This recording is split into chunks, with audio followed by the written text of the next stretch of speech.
Bonjour à tous et bienvenue sur la chaîne. Aujourd'hui, nous plongeons au cœur de l'opération militaire la plus spectaculaire, la plus complexe et la plus décisive de la dernière décennie au Maghreb. Un récit haletant, reconstitué minute par minute, qui dévoile comment l'armée algérienne a identifié, encerclé et anéanti un quartier général terroriste d'une sophistication terrifiante, érigé dans le secret le plus absolu à moins de 3 km seulement de la frontière tunisienne. Le secteur de Bir Lamar, dans la wilaya de Tébessa, théâtre d'opérations habituelles des trafics transfrontaliers, vient d'être le cadre d'une démonstration de force qui redéfinit les équilibres sécuritaires de toute la région. Ce qui a été découvert et neutralisé en ce matin du 8 décembre 2025 ne relevait pas du modeste camp de fortune de contrebandiers. Non, c'était une véritable forteresse enterrée, un centre de commandement et de planification ultramoderne, équipé de technologies de pointe et abritant un plan d'une brutalité inouïe. Déclencher une vague d'attentats coordonnés pendant les fêtes de fin d'année, visant à semer la terreur en Algérie et en Tunisie, avec l'ambition macabre de replonger le Maghreb dans les heures les plus sombres de son histoire. Abonnez-vous dès maintenant et activez les notifications pour ne rien manquer de nos analyses exclusives.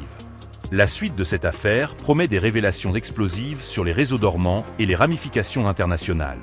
Votre soutien est crucial pour continuer ce travail d'investigation. Plongeons sans plus attendre dans le vif du sujet. Tout commence dans la froide lumière numérique d'un écran de contrôle, fin août 2025. À 12 000 mètres d'altitude, un drone de surveillance stratégique chinois, de type Wing Lung 2, appartenant à l'armée de l'air algérienne, balaie inlassablement les immensités désertiques de la frontière est.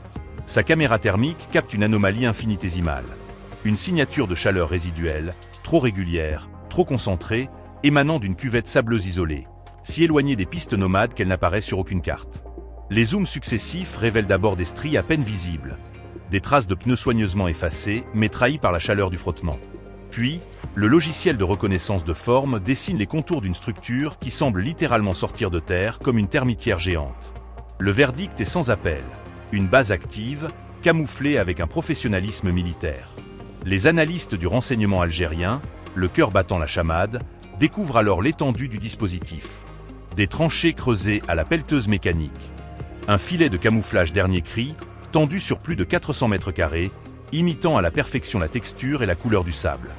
Des panneaux solaires peints en beige sable pour se fondre dans le paysage. Et surtout, l'indice ultime, un puits foré à 42 mètres de profondeur, équipé d'une pompe électrique silencieuse. Un générateur diesel, soigneusement enterré et insonorisé pour une signature acoustique nulle. Une antenne satellite dissimulée sous de faux rochers sculptés. Le tout gardé par un système de sécurité élaboré. Des colonnes de pick-up Toyota Hilux, arrivant phares éteints en pleine nuit, déchargeant des caisses lourdes marquées de sigles glaçants, inscriptions cyrilliques et mention Ministry of Defense, Libya, 2010, indiquant une probable provenance d'arsenaux libyens pillés après la chute de Kadhafi. Ces convois étaient parfois escortés par des éclaireurs en motocross, effectuant des rondes de sécurité préventive dans un rayon de plus de 5 km.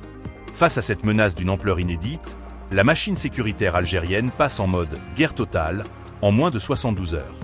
Une cellule de crise permanente est activée au centre de commandement stratégique de Bouharoun, regroupant l'élite de la Direction du renseignement et de la sécurité, DRS, et de la Direction générale de la sécurité intérieure, DGSI. Toutes les sources humains, disponibles sont réveillées et mises à contribution. Un passeur de carburant, retourné depuis 2 ans dans la région frontalière, fournit des horaires de convoi.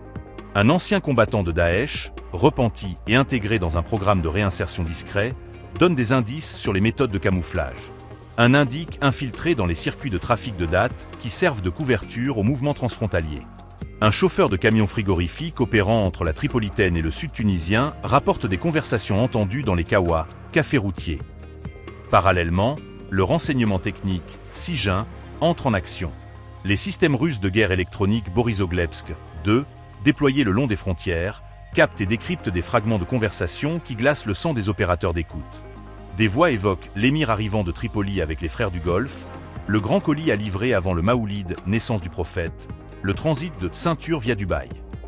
Le nom de code de l'opération terroriste est révélé, Al-Fath al-Moubin, la conquête éclatante. La menace est concrète, imminente et d'envergure régionale. La coopération internationale discrète entre alors en jeu. Les satellites français Pléiade Néo, dans le cadre d'accords de partage de renseignements, livrent des images d'une résolution de 50 cm. Sur les écrans des analystes algériens, la base se dévoile dans ses moindres détails. Il compte 38 combattants permanents. 4 tunnels interconnectés, formant un labyrinthe souterrain de 120 mètres de longueur totale. Un dépôt de munitions enterré à 6 mètres de profondeur, aux parois renforcées de béton armé. Un atelier de montage de drones FPV, First Person View, équipé d'une imprimante 3D, encore chaude sur les clichés infrarouges. Une infirmerie de campagne dotée de matériel médical de qualité, dont des défibrillateurs de dernier cri. Un centre de communication avec 2 antennes satellites orientées, connectées à des serveurs relais en Turquie, et un système de liaison de secours par satellite Starlink, camouflé. La pièce la plus terrifiante du puzzle est assemblée par la cellule biométrique et de reconnaissance faciale. Parmi les visages identifiés figurent des cadres terroristes de haut vol, que les services croyaient morts ou disparus. Abou Dujana al-Khalifi, un ex-colonel de l'armée libyenne de Kadhafi, rallié successivement à Ansar al-Sharia puis à Daesh, faisant l'objet d'un avis de recherche Interpol rouge, Abou Mouzab al-Tunisie, le cerveau présumé des attentats du Bardo et de Sousse en Tunisie en 2015, donné pour mort dans un raid en Syrie. Un ingénieur égyptien expert en explosifs, formé dans les souks d'Alep, des Marocains revenus des champs de bataille syriens en 2014, un Malien du GSIM, groupe de soutien à l'islam et aux musulmans, servant de liaison avec le Sahel, et même un combattant tchétchène, vétéran des guerres d'Irak, agissant comme formateur aux techniques kamikazes. Le plan d'attaque, récupéré par infiltration électronique, était d'une précision chirurgicale et d'une horreur calculée. Il prévoyait une série d'attaques synchronisées à la minute près. Un attentat kamikaze à l'aéroport d'Oran la veille du Nouvel An, une voiture piégée devant le siège de la police frontalière à Nama. Une attaque simultanée contre 3 hôtels 5 étoiles à Sousse et Hammamet en Tunisie, lors du réveillon, menée par des commandos déguisés en touristes pour prendre des otages. Un assaut sur la caserne de la garde nationale à Ben Guerdan, Tunisie, pour libérer des prisonniers djihadistes.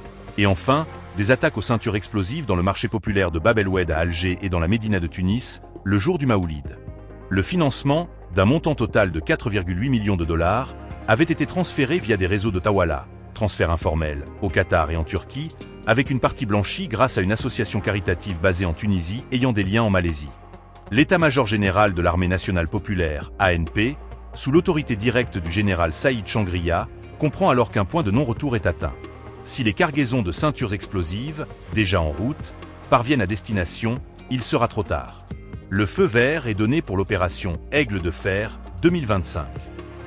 Le plan est d'une audace et d'une complexité remarquables, conçu pour être une frappe chirurgicale et écrasante. Le dispositif mobilisé est à la mesure de la menace.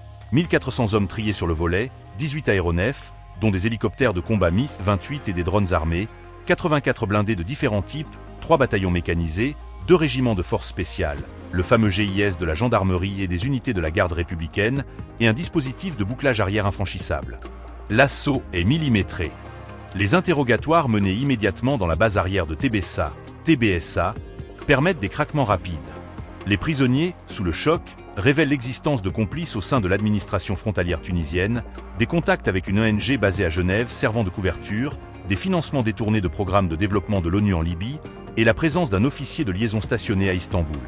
Les conséquences sécuritaires et politiques sont immédiates et massives. 8000 soldats supplémentaires sont déployés en urgence le long des frontières. Le poste frontalier de Ras El Guerdan est fermé totalement pour 15 jours. Une réunion d'urgence rassemble les ministres de la Défense algériens et tunisiens. Une liste de 400 noms est échangée, conduisant à 37 arrestations en Tunisie dans la semaine. Des comptes bancaires sont gelés dans 6 pays différents. Des patrouilles mixtes algéro-tunisiennes, jour et nuit, sont instaurées sur 150 km de frontières. Dans les villages de Tébessa, Négrine et Bir Lamar, longtemps meurtris par l'insécurité, la population sort spontanément dans les rues. C'est un moment d'intense émotion. Des vieux pleurent de soulagement, des enfants courent derrière les blindés, des drapeaux algériens et tunisiens sont brandis et entremêlés dans une fête nationale improvisée, célébrant la délivrance d'une menace palpable. Le site de la base n'est plus aujourd'hui qu'un immense cratère, gardé 24 heures sur 24 par des chars T-90 et des véhicules de combat d'infanterie BMPT, Terminator, tandis que des drones de surveillance orbitent en permanence au-dessus.